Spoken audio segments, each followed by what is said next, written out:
Hello Virgo, welcome to your annual happy birthday reading. This is your reading for the year to come from this birthday to the next birthday. I'm a little bit late getting it started for Virgo because this is my brand new channel and this is my very first annual reading that I'm doing in honor of myself. It's my birthday. I'm a Virgo as well. And what I have done here is I've formulated my tarot cards in a circle to reflect an astrological natal chart. And if you're not familiar with a natal chart in astrology, it's in a circle and it's divided like a pie into 12 slices. And each one of these pie slices is a house. And each house within the natal chart represents a different aspect of your life and of your personality. And it's where they plot the different planets. You know, at the time of your birth, where the planets were is how they plot them within the chart. And in what house they fall in, and what planet is in what sign, and all of that has some play in your personality. So I've taken these cards I shuffled them out, I dealed them out, and each card here is going to reflect a different aspect of the year to come. Now, I reviewed them a little bit, and some of them just reflect Virgos in general, and that's just how they turned out. But I've got my Mary Hanson Roberts little mini tarot cards, the Tarot to Go. This again was from Barnes & Nobles. They have these cute little decks, and the Tarot of the Cloisters, which just came to me yesterday in the mail. It was so exciting. Anybody who collects tarot cards, you know that thrill of getting the package at your door and there it is. Oh my God. So what I've done is this. This card here represents Virgo. In the tarot deck, the major arcana, different cards are representative of the different signs in astrology.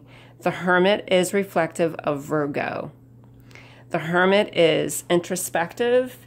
He doesn't mind spending time alone. Sometimes he needs to spend that time alone to regroup and turn inward for guidance and to think and to work things out internally. And of all the astrological signs, from what I read, some study that was done, Virgo is the one sign that will stay single more so than any other sign because I think we're just too darn picky and we're not going to settle for less, and that's just how we are, and that's just our nature. So I'm going to get started with, well, let me show you this, because after I deal all these other cards out, I've got the card that represents the theme for the year, and this was our card. Hooray! The Star card. The Star card is when you wish upon a star. Oh, I love this card. Isn't this a beautiful card? When you wish upon a star, and it's about all of your wishes coming true. All your hopes and dreams coming true. And it's been tough lately. You know, I think for Virgos in general, we've had a tough time lately. So this is all your hopes and dreams coming true. And I'm kind of sitting here in the corner. I hate to do it because being the Virgo that I am, as you can all understand, I have to get this set up just so. And I spent probably 30 minutes just getting it so it's just right in the screen. And then I've got this deck of cards which kind of throws everything off. I feel like I need something over here. But it is what it is, so I got to deal with it. Our first card is this. This represents the first house. The first house is your outward personality and how others see you, and it's also your body. So your outward personality is people see you as very hardworking and as the master of your trade and of your skills, because the Eight of Pentacles represents the master. You're the master at your skills, the master at your trade.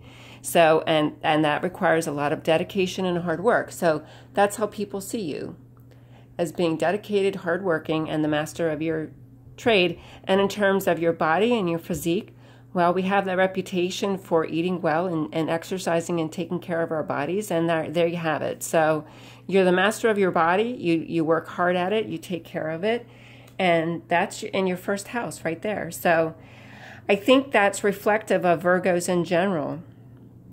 but it's going to continue for the year. So this is our reading for the year. The next card I have is the second house, which is your possessions and your wealth, and the money that your money that you've earned.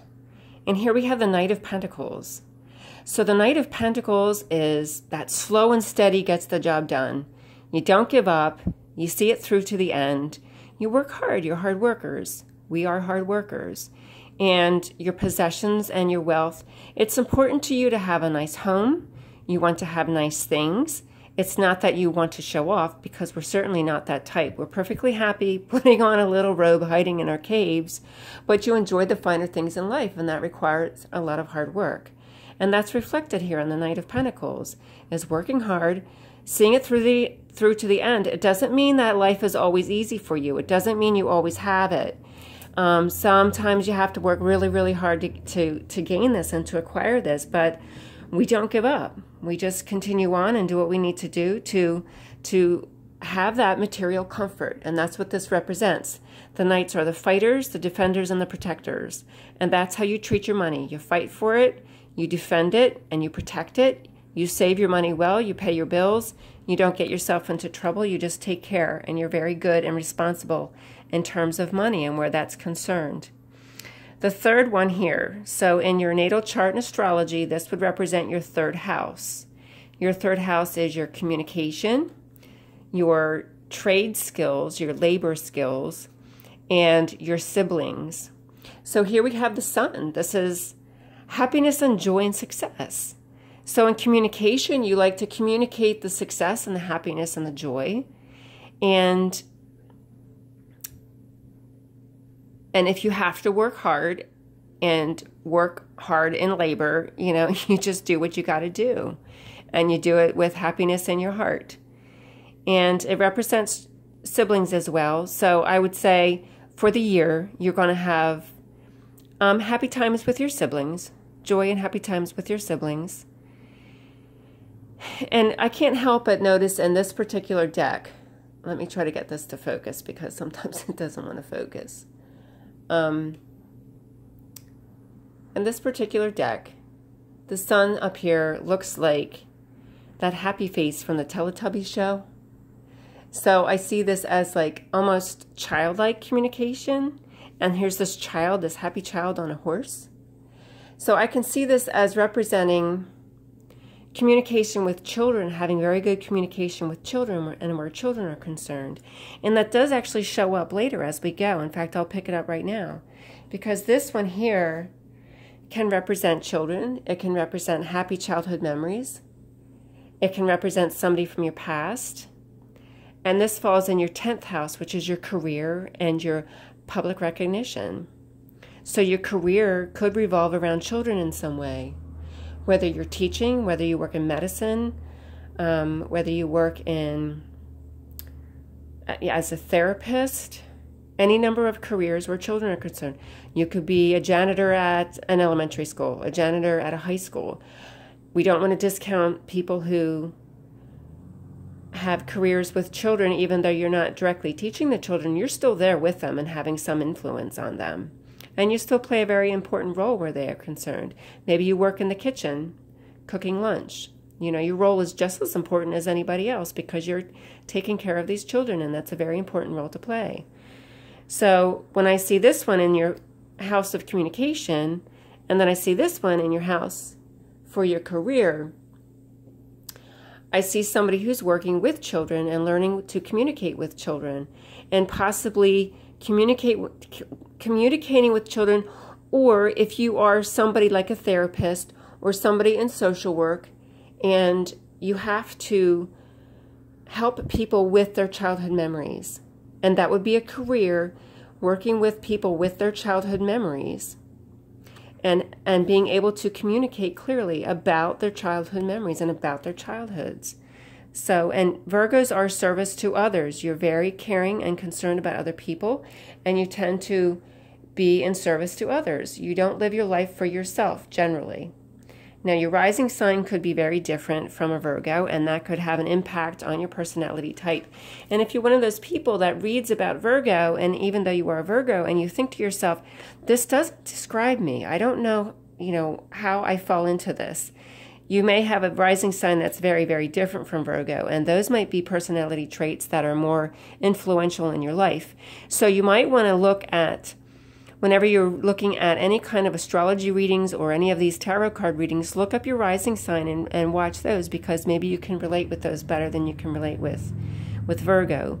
So this is what I see here in terms of communication, is the happiness and the joy and being able to communicate with children or about childhood memories in some way, or communicating with people from your past, or communicating with people in terms of your career and talking about their past and delving into their past. So then we have here, this is the 4th house. The 4th house represents traditions, family, ancestry, or your home. And here's that hard work again. Now in this deck, for some reason, he looks sad. He looks like he's overworked and burdened. But generally what this card means, this is the 7 of Pentacles. It means that you are reaping the rewards of all of your hard work. And, this would be when you plant the seed and the fruit grows on the tree, and now you can harvest the fruit. And for some reason, he looks exhausted. So you've probably had a really tough time of getting that tree to grow and getting that tree to bear some fruit. But this falls in your house of traditions and family. So the way this relates to traditions and family is that your ancestors, I'm going to speak for Americans because this is true for most of us. Our ancestors came here with very little. They came with a bag of clothes, a little bit of money in their pockets, and they came here under desperate situations.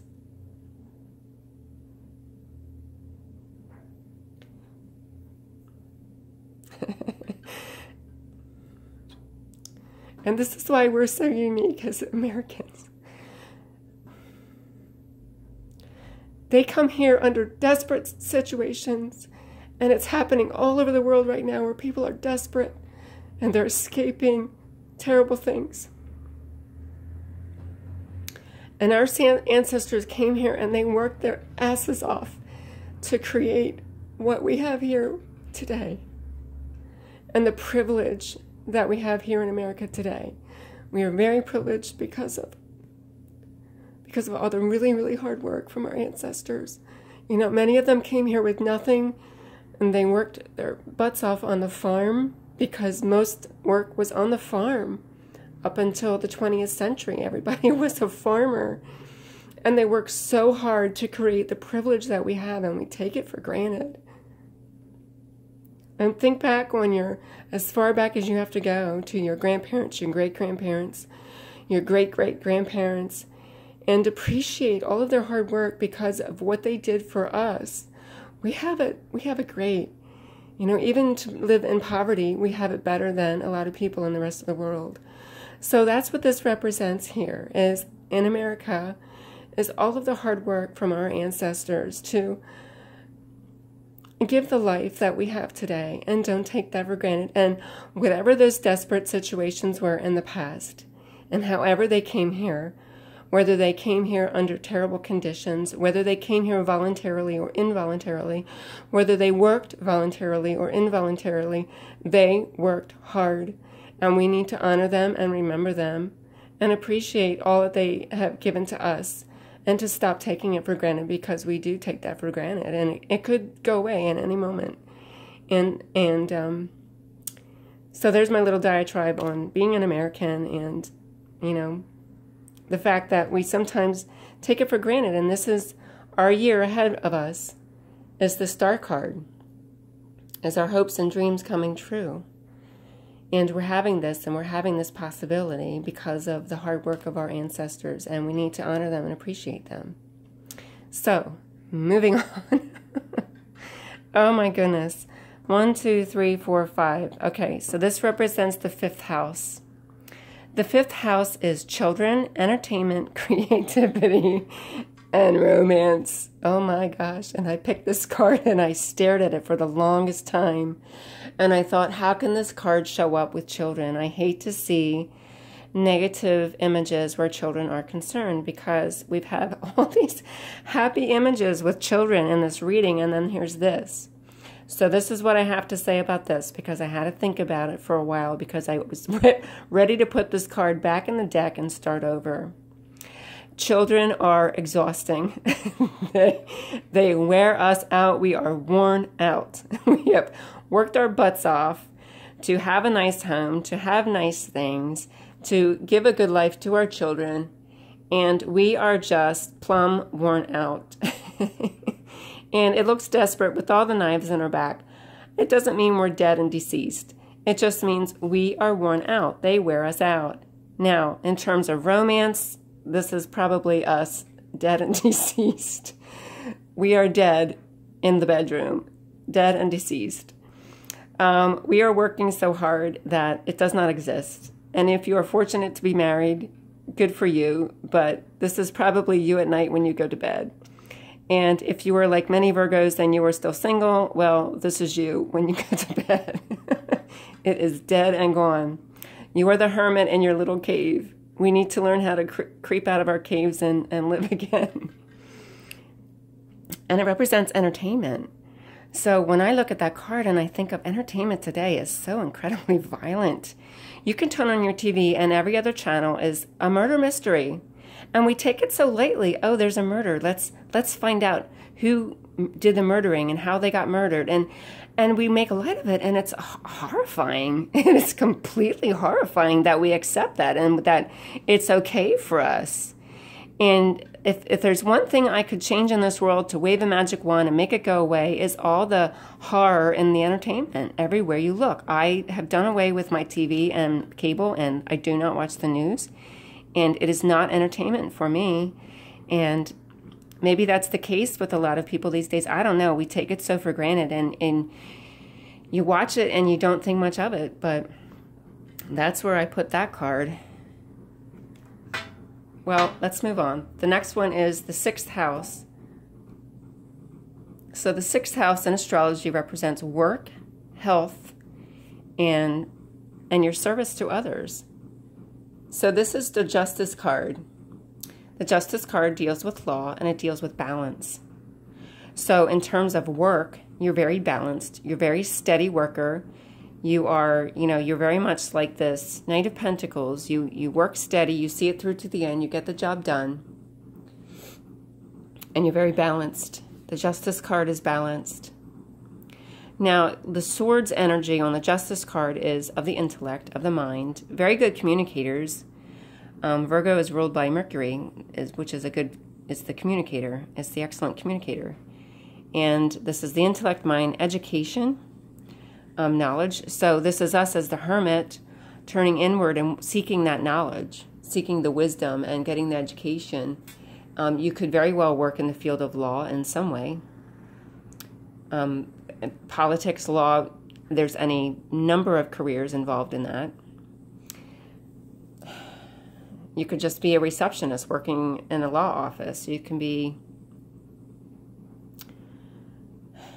anything. You can be the janitor in the building where the law office is. But this is balance, honesty, and truth.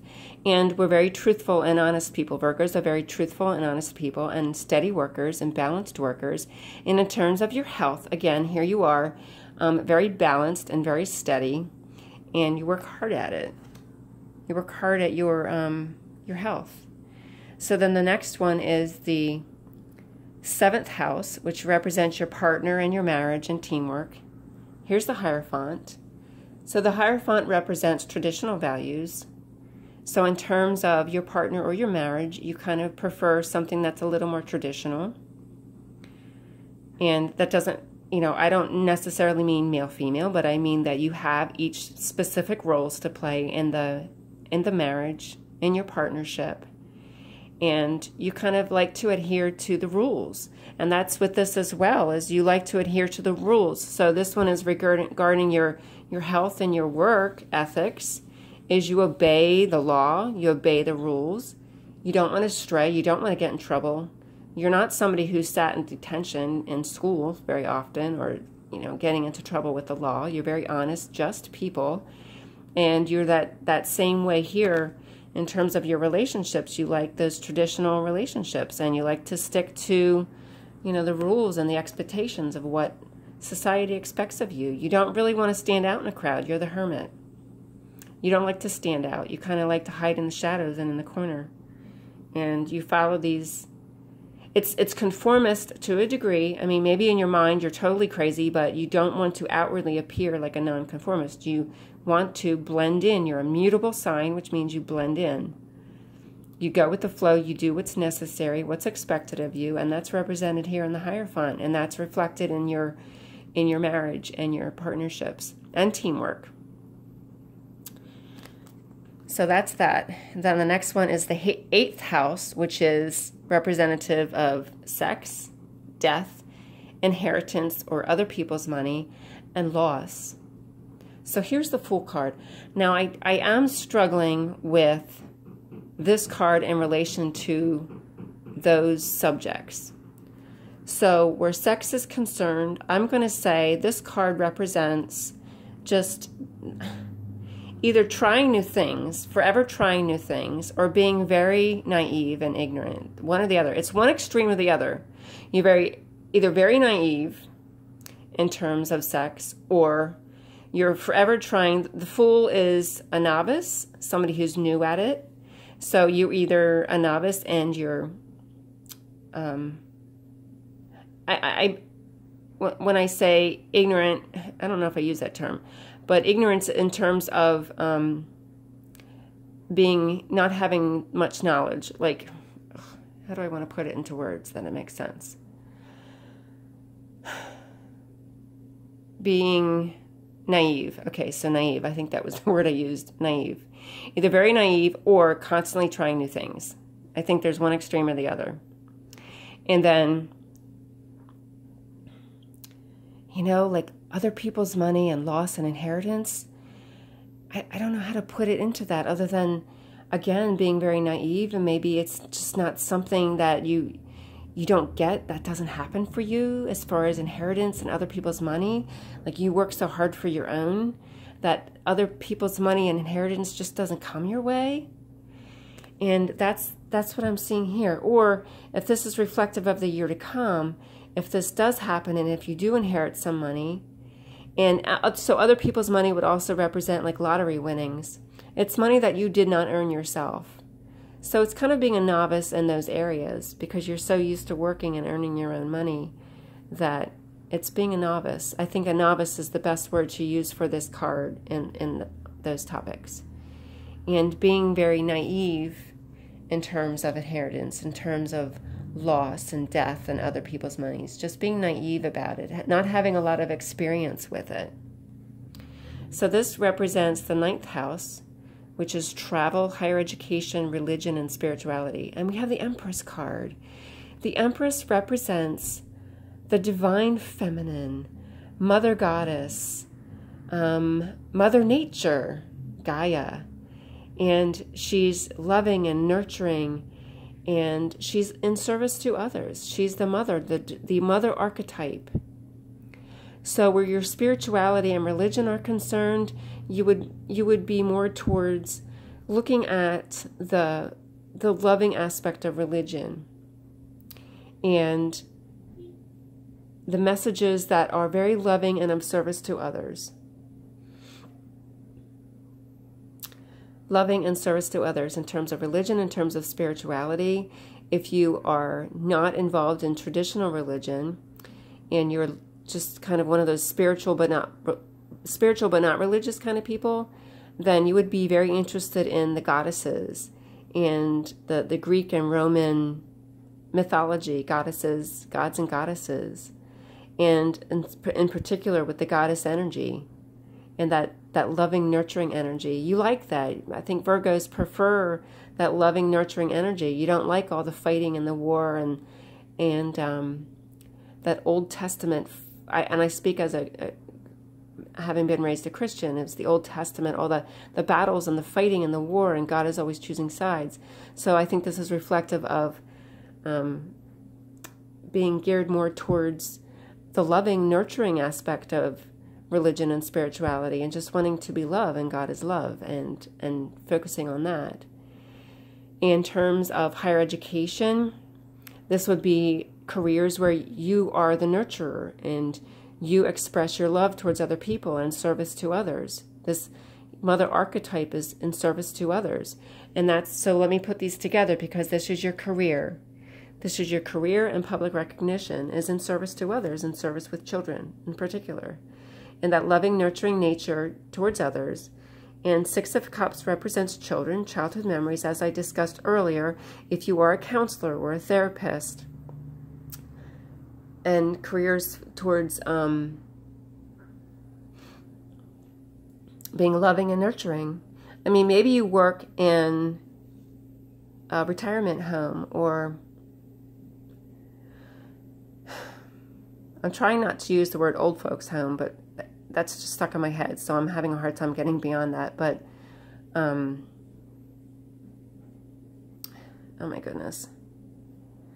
Working with the elderly who focus on happy childhood memories. So here's, the happy childhood memories when you're dealing with the elderly who are living in a nursing home. There we go. That's the word that was eluding me. In a nursing home, and you're the loving, nurturing person who's taking care of them as a nurse, nurse's aide, and just working in that environment, in that atmosphere with elderly people, working with children, or working with people who have happy childhood memories or are focusing on their childhood memories. And that's service to others, and that loving, nurturing kind of person that you are. So your higher education would be to get degrees in any of those fields, whether it's degrees in nursing or degrees in administration or hospital administration or therapy or counseling or teaching, any kind of teaching. And that would be reflected here with your higher education and also here with your career. And this is also your public recognition. So your public recognition may have to do with something in your childhood. When I put these cards together, because remember this was our theme. Our theme is the star. Public recognition is your childhood, happy childhood memories. And right away I'm thinking of, somebody who was a childhood, you were a child star. You were a star in your childhood, doing commercials or doing television or doing movies or even music, whatever. This was you. You were the star in your childhood, and you have these wonderful memories because of that. And cling to that, because that was a happy time, and you just still deserve to be happy as an adult. So I had to just throw that out there because I saw that correlation there. And now the next one is your 11th house, which is your friends, societies, groups, and organizations. And here's the conflict card, 5 of Rods. So in the year to come, there's conflicts. And maybe that's just the Virgo nature in general, is conflicts where societies are concerned and groups, belonging to groups, because you are the hermit. You probably prefer to work alone. And especially in business, we're forced to work in groups and to figure things out in groups. And sometimes we have to discount our individual strengths, come together as a group, and whatever your individual strength is, if you're not loud enough and bold enough, you get overlooked. But sometimes it's the quiet ones that have all the ideas. You may not be the ones that can implement it. Somebody else is probably much better at implementing it. You're better at carrying it through, but you're good with coming up with the ideas because you're the one who's the thinker and you're introspective and you come up with good ideas. So it's hard working on a team. It's hard working in groups sometimes. And here's this conflict for the year to come. Conflicts with your friends, conflicts in groups and teamwork, conflicts with where organizations are concerned. And I think that's Virgo nature in general, is you do best working independently and coming up with these ideas on your own. Because you are the master at your trade. You are the master in your skills. You are the master in your knowledge. You don't brag about it. You don't show it off. But you are the master. And this is our last one. This is the 12th house, which is all things hidden and institutions and isolation and detachment and clandestine relationships. So here's a lot of stress. The Nine of Swords represents the stress and anxiety and the things that keep you awake at night. So this could be you feeling this way sometimes because of being the hermit and being a little isolated, because we're still social beings. We still want to be socially involved in those groups and organizations, but it's more of a challenge for us, I think. And that causes the anxiety and the stress at times, or just being in those groups and doing the teamwork and having to be in a team at work when it's not your nature to work that way. It causes a lot of stress and anxiety. This could represent the kind of work that you do. If you are a counselor, working with these kind of people, working in the institutions with these kinds of people, working in mental institutions, working in prisons, where you're dealing with people who, if the extreme form of this would be mental illness, and your service to others is working with these kinds of people. And those clandestine relationships that you should not be having are causing a lot of stress because it goes against the grain of this. You like to obey, you like to follow the rules. You like to conform to a degree. You don't want to stand out in a crowd. And when you find yourself in a relationship like this with somebody that you should not be in a relationship with, whether you're with a married person or somebody that you should not be in a relationship with, it causes a tremendous amount of stress because you prefer the traditional relationships. And when you stray from the traditional relationship that's represented over here, that causes a lot of stress and anxiety as well. So that's your reading for the next 12 months to come until next year at your birthday. I would love for you to come back in a few months, come back at the end of the year, watch this video, and come back to it throughout the year, watch it, and to see if any of this is indicative of your life and how you're living your life and how the events are unfolding in your life. I'd be curious to know. Comment below. I'll eventually get an email address out there. Send me an email, let me know, because I would love to know. I deal these cards and I shuffle these cards and I leave it up to Spirit to give me the cards that are relevant, and this is what I got. And I think that it's very, very reflective of Virgo. And remember, this is the star card, so ultimately this is your year to come. You're the star of your life, and all your hopes and dreams are coming true, and I hope that's the case. I hope for all of you, you have a fabulous year and your hopes and dreams are coming true. So I love you all. Come back to see some more readings that I'm doing. I'm going to start doing relationship readings and doing more readings next month and in the months to come. And please subscribe. You can find me. You're going to have a very hard time finding me. There's only like a few dozen views on most of my videos right now. And if you subscribe, you can get back to me and find me next month and in a few months' time. And I hope to see you back. I hope you have a great year, a fabulous year, and take care and God bless.